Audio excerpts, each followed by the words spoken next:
Retour dans Regard croisé pour la troisième partie. Nous évoquons le Niger où le général Tiani persiste dans ses accusations contre le Bénin, accusé de collusion avec des puissances étrangères. Une escalade verbale qui alourdit encore les tensions entre les deux pays voisins. Alors, première question, je voudrais la donner à vous, Gabin Adjaro.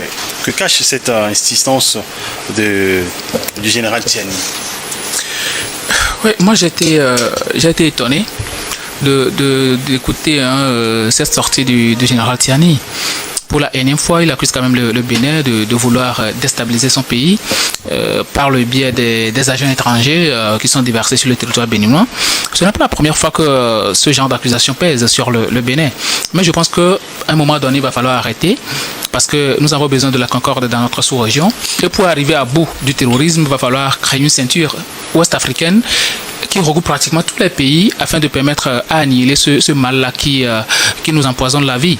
Mais ce genre de sortie ne plaide pas véritablement en la faveur de la cohésion dans la sous-région.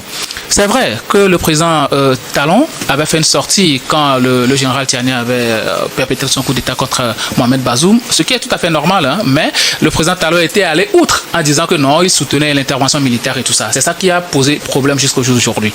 Mais après, le Bénin a posé tellement d'actes pour permettre à ce que les relations redeviennent normales entre les deux pays.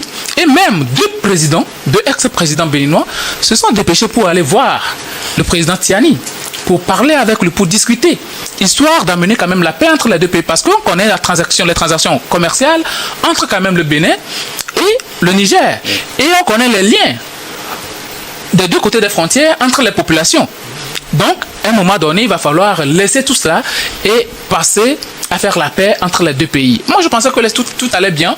Et patatras, même si le Bénin a ouvert sa frontière, le Niger ne l'a jamais ouvert. Hein. Et aujourd'hui, le général Tiani sort encore ce genre de déclaration. Moi, c'est ubuesque et c'est paranoïaque. Parce que, vous savez, vous êtes en train de diriger un pays. Ce n'est pas une épicerie.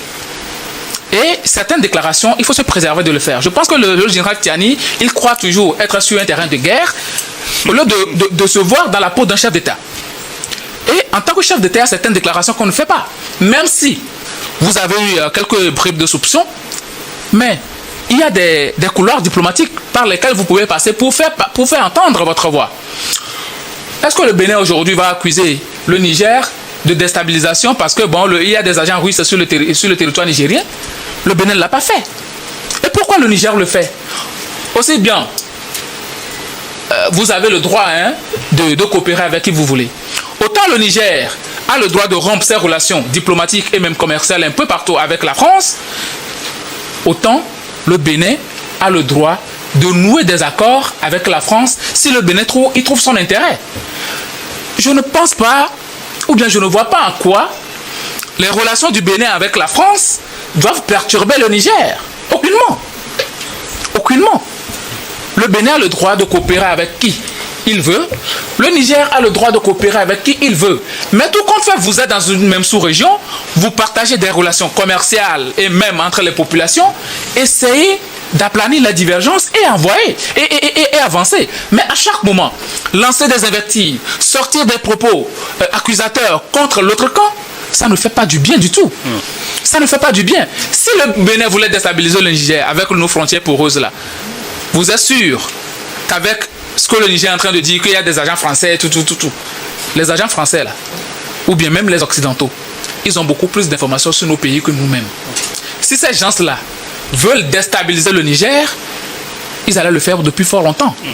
Ils allaient le faire depuis fort longtemps. À un moment donné, il faut arrêter ce genre d'accusation et puis faire avancer le pays. C'est trop paranoïaque. Adam Adjornou, beaucoup s'interrogent à quoi joue effectivement Tiani.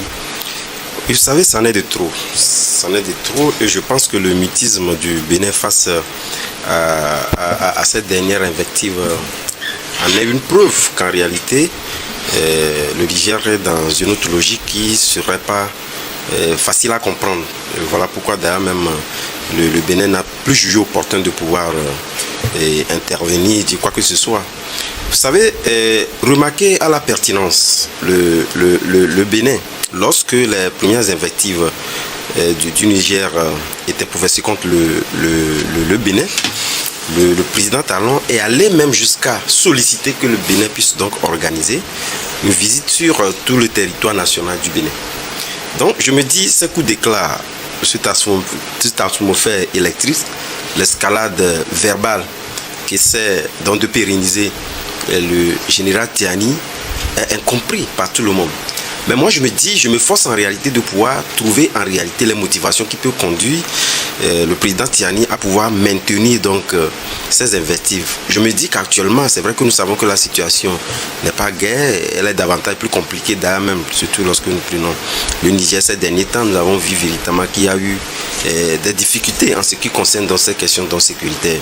Il faut fondamentalement, de mon point de vue, que le général Tiani, j'essaie de le comprendre comme je l'ai dit, puisse avoir des motivations qui expliquent cela. C'est tout simplement ce qui peut motiver aujourd'hui le président Tiani à maintenir dans ses effectifs. Sinon, rien ne le prouve. Je pense que la plupart, lorsque vous prenez le mode de fonctionnement des pays de l'AES, ils essaient. Nous l'avons vu au Burkina, nous avons vu également au Mali, qui montrent des preuves sur un certain nombre d'actes. Parce que lorsque nous parlons dans des coups d'État, puisque c'est à cela qu'on a connu également le Burkina ces derniers temps, on montre des preuves pour réellement montrer à la face du monde que ce n'est pas seulement des parler pour parler.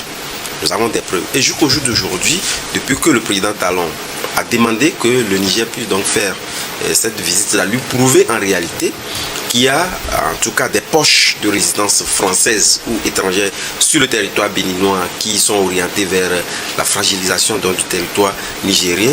On n'en a jamais vu. Et je pense que la première fois, c'était le président Ibé qui avait sorti ce mot-là depuis qu'il a été donc critiqué. Vous l'avez vu, il n'est plus sorti pour en parler parce qu'on lui a dit montre les preuves. Et tel qu'il fonctionne, il fonctionne avec les preuves, comme je l'ai dit tantôt. Et n'ayant plus de preuves, il n'a plus parlé de cette information liée au fait que le Bénin était une base arrière des puissances étrangères pour déstabiliser les pays de l'AES. Maintenant, Tiani, on vous a donné l'opportunité de pouvoir prouver. Et le Bénin est allé au-delà. Tantôt Adjao parlait du fait que le Bénin était l'un des pays qui était véritablement donc engagé. Le Bénin avait suivi tout simplement les directives de la CEDEAO en ce sens-là, puisque appelant tous les pays à une unité d'action pour éviter en réalité que nos pays ne soient des pays, en tout cas caractérisés comme des pays à coup d'État.